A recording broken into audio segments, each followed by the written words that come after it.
हाय hello नमस्कार. I am Maitreyi. Welcome back to Aaspaas around us व्यक्ती आणि घटना. वटपौर्णिमा 4-5 दिवसांवर आली होती. त्यामुळे इंद्रधनू सोसायटीतल्या बायकांची घाई गडबड चालू झाली होती.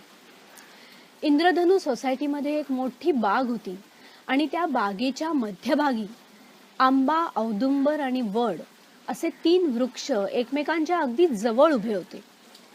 जणू त्रिवेणी वृक्षसंगमच झाला होता. त्यामुळे लोक त्या जागेला कौतुकाने वृक्षसंगम असंच हाक मारत. बागेची फळाफुलांची आवड असणारे दामूअप्पा या बागेकडे लक्ष ठेवण्याचं काम अगदी स्वेच्छेने आणि आनंदाने करत होते. इंद्रधनू सोसायटीची पहिली महिला सेक्रेटरी होण्याचा मान हुशार, सिन्सिअर आणि धाडसी वृत्तीच्या किमयाला मिळाला होता. वडाच्या झाडाच्या फांद्या आणून त्याची पूजा करणं तिला अजिबात पटत नसे. त्यामुळे तिने सोसायटीतल्या बायकांशी चर्चा करून असं ठरवलं की आजूबाजूच्या परिसरातील बायकांना सुद्धा यावर्षी आपल्या सोसायटीत प्रत्यक्ष वटवृक्षाची पूजा करायला बोलवायचं, जेणेकरून आपल्या परिसरापुरतं का होईना पण फांद्या तोडून त्याची पूजा करणाऱ्या बायकांचं प्रमाण कमी होऊ शकेल. व्हॉट्सॲपवरून आमंत्रणं गेली. 100-150 बायकांनी आम्ही येत असल्याचं कळवलं. मग काय, किमयाची लेडीज टीम पदर खोचून कामाला लागली. वटपौर्णिमेचा दिवस उजाडला. भल्या पहाटे 5 वाजता इंद्रधनू सोसायटीतल्या बायका नटून सजून पूजेसाठी वृक्ष संगमाकडे जायला निघाल्या. आणि तेवढ्यात कडकड कडकड असा जोरात आवाज झाला, कडकडाट झाला आणि बायकांच्या डोळ्यासमोर आंबा, औदुंबर आणि वड हे 3ही वृक्ष एका मागोमाग एक कोसळले. बायका स्तब्ध होऊन बघतच राहिल्या. क्षणभर त्यांना काय होतं तेच कळेना. त्यांना धक्काच बसला. वटपौर्णिमेच्या दिवशी वटवृक्षच पडावा हे काही चांगलं झालं नाही. त्यांनी गुरुजींना विचारलं, आता करायचं काय? गुरुजी म्हणाले, काय करणार? निसर्गाची इच्छा. निसर्गाची इच्छा का आणखीन कोणाची? किमयाच्या मनात एकदम विचार चमकून गेला. आतापर्यंत सोसायटीतले जवळजवळ सगळे मेंबर्स खाली उतरले होते. तेवढ्यात किमयाला दामूअप्पा धावत धावत येताना दिसले. अरे हो, दामूअप्पा एवढे उशिरा कसे येत आहेत? ते तर पहिल्यांदा हजर हवेत. दामूअप्पांच्या हातात एक भला मोठा बोर्ड होता. तो त्यांनी वृक्षसंगमावर ठेवला. वटवृक्ष पडल्यामुळे येथे आज पूजा होणार नाही तरी क्षमस्व. दामूअप्पांनी एवढा मोठा बोर्ड लिहिला तरी कधी? त्यांच्या तत्परतेचं किमयाला आश्चर्यच वाटलं. मग ते म्हणायला लागले, बाप रे, एवढ्या सगळ्या फांद्या पडल्यात, त्या लवकरात लवकर उचलायला हव्यात, नाहीतर डास वाढतील. माझ्या ओळखीचे 1-2 ट्रकवाले आहेत, त्यांना मी फोन करून ताबडतोब बोलावून घेतो. असं म्हणून ते फोन करायला गेले सुद्धा. दामूअप्पांचं हे वागणं किमयालाच नाही तर अनेकांना खटकलं. तेवढ्यात किमयाला आठवलं की गेल्या 7-8 महिन्यात आपल्या बागेतलं एक नारळाचं झाड आणि जांभळाचं झाड असंच अगदी अचानक पडलं होतं. वृक्षप्रेमी म्हणून ओळखले जाणारे दामूअप्पा एवढे 3 प्रचंड वृक्ष पडून सुद्धा त्याबद्दल जराही हळहळ व्यक्त न करता त्याच्या फांद्या साफ करायच्या मागे आहेत. सगळ्यांनाच वाटलं की कुछ तो गडबड है. किमयानी निर्धार केला की हे 3 वृक्ष अचानक कसे पडले याचा छडा लावायचाच. किमयानी जमलेल्या मेंबर्सची एक इमर्जन्सी मीटिंग घेतली आणि त्यात सगळ्यांनी मिळून काही निर्णय घेतले. त्या मीटिंगमध्ये काही मेंबर्स असंही म्हणत होते की दामूअप्पांनी सध्या एक नवीन उद्योग सुरू केलाय. ते म्हणजे आपल्या बागेच्या जागी 2-3 मजली लग्नाचा हॉल बांधला तर ते सोसायटीला कसं फायदेशीर होईल हे लोकांना पटवून देण्याचा. मीटिंगमध्ये ठरल्याप्रमाणे वृक्ष संगमाच्या जागेतील मातीचे सॅम्पल्स आणि त्या 3ही वृक्षांच्या वेगवेगळ्या भागांचे सॅम्पल्स केमिकल टेस्टिंग लॅबला देण्यात आले. आणि सोसायटीतल्या काही तरुण उत्साही कार्यकर्त्यांनी दामूअप्पांच्या हालचालींवर लक्ष ठेवण्याची जबाबदारी घेतली.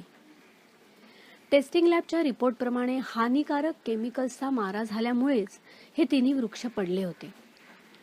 आणि उत्साही कार्यकर्त्यांनी दिलेल्या माहितीनुसार दामुअप्पांचा बिझनेस बुडला होता आणि त्यांना लाखो रुपयाचं कर्ज झालं होतं.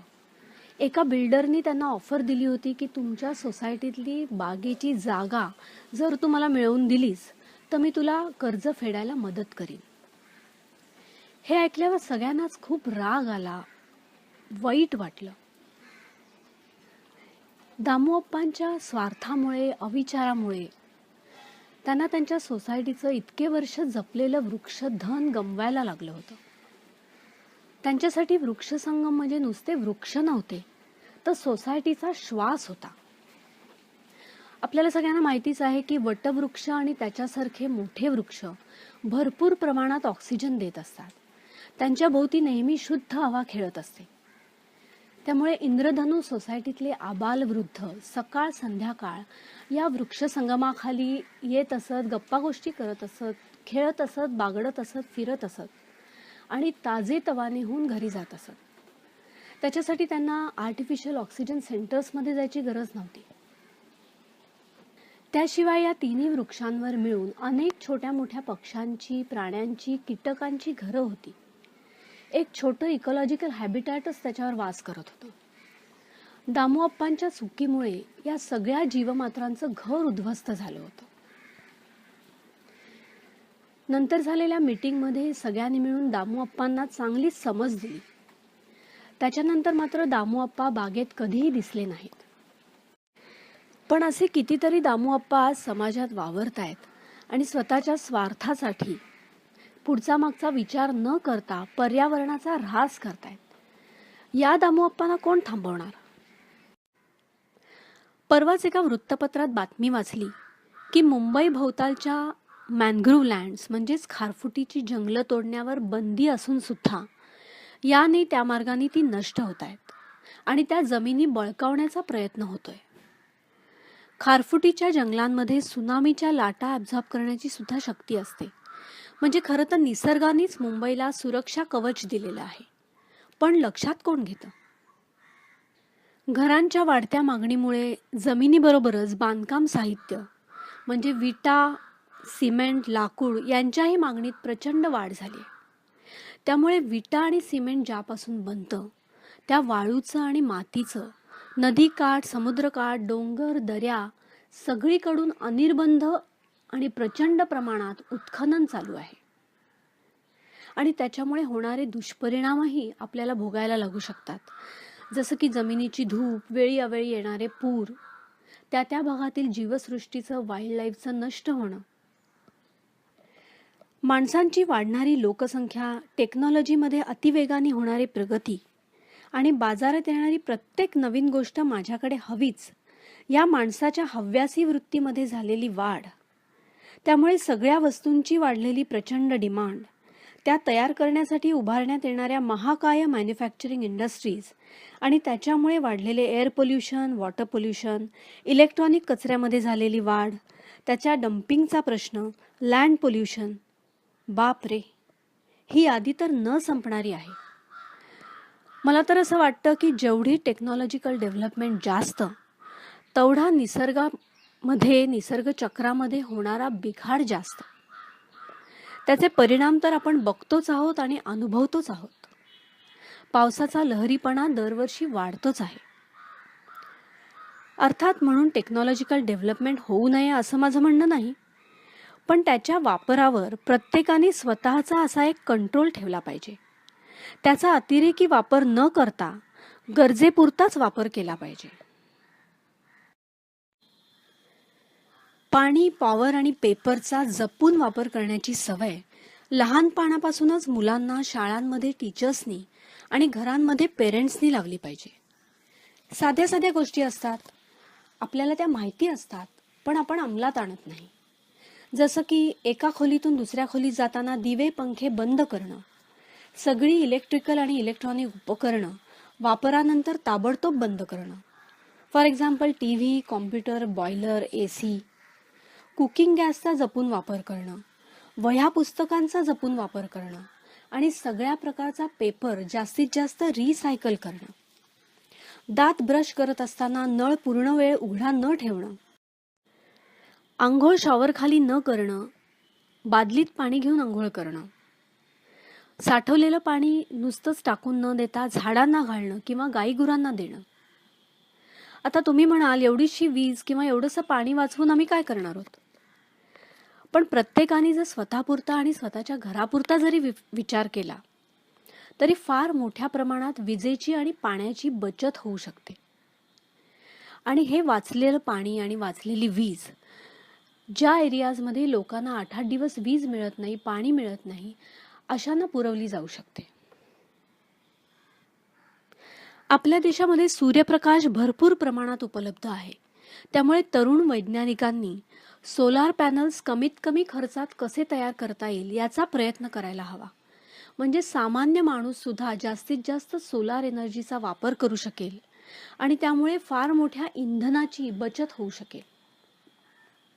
शाळा कॉलेजेसमध्ये मुलांना रेन वॉटर हार्वेस्टिंगची नुसती माहिती न देता ते कसं करायचं हे सुद्धा शिकवलं पाहिजे.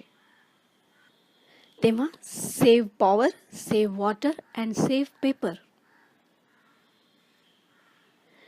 तिसरं महायुद्ध पाण्यावरून होणार आहे असं म्हणतात. तेव्हा आपण सावध असलं पाहिजे. नाहीतर एक वेळ अशी येईल की तुमच्याजवळ तुम्ही कमावलेली भरपूर संपत्ती आणि पैसा असेल, पण पाणीच संपून गेलं असेल तर त्या पैशाचा उपयोग काय? तेव्हा स्वतःची संपत्ती वाढवण्याबरोबरच निसर्गाची संपत्ती वाढवायला सुद्धा हातभार लावा. झाडे लावा आणि झाडे जगवा. दसऱ्याच्या दिवशी आपट्याच्या झाडाच्या फांद्या, वटपौर्णिमेला वडाच्या आणि गुढीपाडव्याला कडुनिंबाच्या फांद्या ओरबाडून विकल्या जातात आणि दुसऱ्या दिवशी त्या कचऱ्यात दिसतात. या प्रथा बंद व्हायला हव्यात. त्याच्याऐवजी त्या दिवशी त्या वृक्षाची एक फांदी तुम्ही लावलीत, जगवलीत, वाढवलीत तर त्याचा फायदा जास्त होणार आहे. होळी जवळ आली की दिसेल त्या झाडाच्या फांद्या काढून लोक स्वतःची होळी साजरी करतात, पण त्या झाडाच्या शेजारी 2 नवीन झाडं लावताना कोणी दिसत नाही. मध्यंतरी मुंबईतील काही रस्त्यांवर 40-50 रेन ट्रीचे वृक्ष इन्फेक्शन होऊन मेले. मेलेले वृक्ष न पाडता त्यांना आकर्षकरित्या रंगवण्यात आलं आणि त्यावर जनहिताचे संदेश लिहिण्यात आले. कल्पना फारच सुंदर होती, पण इतक्या साऱ्या वृक्षांना इन्फेक्शन होईपर्यंत संबंधित अधिकाऱ्यांना कळलं कसं नाही? आणि प्रत्येक मेलेल्या झाडा शेजारी एक नवीन झाड लावावं म्हणजे रस्ते पुन्हा बहरतील असं कोणालाच कसं वाटलं नाही? एकदा एक छान व्हॉट्सॲप मेसेज आला होता. त्याच्यात असं लिहिलं होतं की तुम्ही जेव्हा लॉंग ड्राईव्हला जाल, विशेषतः पावसाळ्याच्या जून-जुलै महिन्यात, तेव्हा तुमच्या बरोबर आंब्याच्या कोई, जांभळाच्या बिया, फणसाच्या आठळ्या, चिंचोके किंवा कुठल्याही मोठ्या वृक्षाच्या बिया ठेवा. वाटेत 3-4 ठिकाणी तरी थांबून छोटे खड्डे खणून या बिया पेरा. पावसाळ्याचे दिवस असल्यामुळे त्या नक्की रुजतील आणि निसर्ग संपत्तीत भर घालण्याचं पुण्य तुम्हाला मिळेल. गुड आयडिया ना? इथे मला माझ्या एका पर्यावरण प्रेमी मैत्रिणींनी केलेली छोटीशी कविता आठवते. मनुष्य प्राण्यांनीच मनुष्याच्या अस्तित्वाला निर्माण केलाय धोका. प्रसंग तर आहे मोठा बाका, पण त्याच्यावर उपाय आहे अगदी सोपा. झाडे लावा आणि झाडे जगवा. श्रोतेहो, आता वेळ होती कार्यक्रमातून तुमचा निरोप घेण्याची. तुम्हाला हा कार्यक्रम आवडला असेल तर खूप साऱ्या लाईक्स द्या. तुमच्या सोशल साईट्सवर याची लिंक टाकायला विसरू नका. आणि तुम्हाला हा चॅनल आवडत असेल तर तो जरूर सबस्क्राईब करा. परत भेटूया आसपास अराउंड अस व्यक्ती आणि घटनाच्या पुढच्या भागात पुढच्या रविवारी, नेक्स्ट संडे. तोपर्यंत मैत्रीचा टाटा बाय बाय.